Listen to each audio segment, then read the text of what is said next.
HSC পরীক্ষার সময়সূচি হঠাৎ রাত ৩টায় পরিবর্তনের ঘটনায় রাজধানীর সচিবালয়ের সামনে জড়ো হয় শতাধিক শিক্ষার্থী। শান্তিপূর্ণ কর্মসূচি দিয়ে শুরু হলেও সময় গড়াতেই সেখানে সৃষ্টি হয় উত্তেজনার। বিকেল গড়াতেই পরিস্থিতি নিয়ন্ত্রণের বাইরে চলে যায়। হঠাৎ করেই শিক্ষার্থীদের ভিড়ে ঢুকে পড়ে আওয়ামী মব সন্ত্রাসীরা, যাদের আচরণ ও কার্যক্রম নিয়ে প্রশ্ন তুলেছে প্রত্যক্ষদর্শীরা। অভিযোগ উঠেছে তারা ছিল আওয়ামী মব, একটি দলীয় পরিচয়ে চালিত উস্কানিমূলক গোষ্ঠী। সামাজিক যোগাযোগ মাধ্যমে ছড়িয়ে পড়া ভিডিও ফুটেজে দেখা গেছে আড়াল থেকে কিছু ব্যক্তি বারবার শিক্ষার্থীদের উত্তেজিত করছে।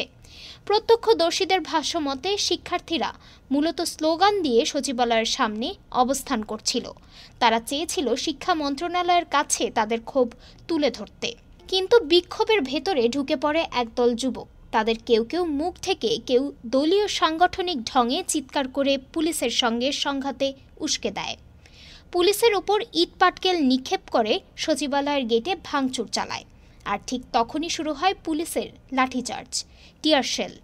এই সংঘর্ষে অন্তত ৯১ জন শিক্ষার্থী আহত হয়েছেন বলে নিশ্চিত করেছে ঢাকা মেডিকেল কলেজ হাসপাতাল। তাদের মধ্যে ২ জনকে হাসপাতালে ভর্তি করা হয়েছে, বাকিদের দেওয়া হয় প্রাথমিক চিকিৎসা। এছাড়া আহতদের তালিকায় আছেন একজন সাংবাদিক ও দৈনিক মানবজমিনের প্রতিনিধি হাবিব হাসান।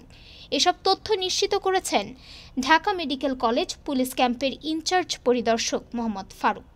সরকার পক্ষ থেকে এই ঘটনায় এখন পর্যন্ত কোনো মন্তব্য পাওয়া যায়নি। তবে সচিবালয়ের মতো স্পর্শকাতর এলাকায় এ ধরনের সহিংসতা এবং আওয়ামী মব সন্দেহে কিছু পরিচিত মুখের উপস্থিতি আন্দোলনের পেছনে রাজনৈতিক ছায়া খুঁজে পাওয়ার দাবি জোরালো করেছে। ডেস্ক রিপোর্ট, আজ বার্তা।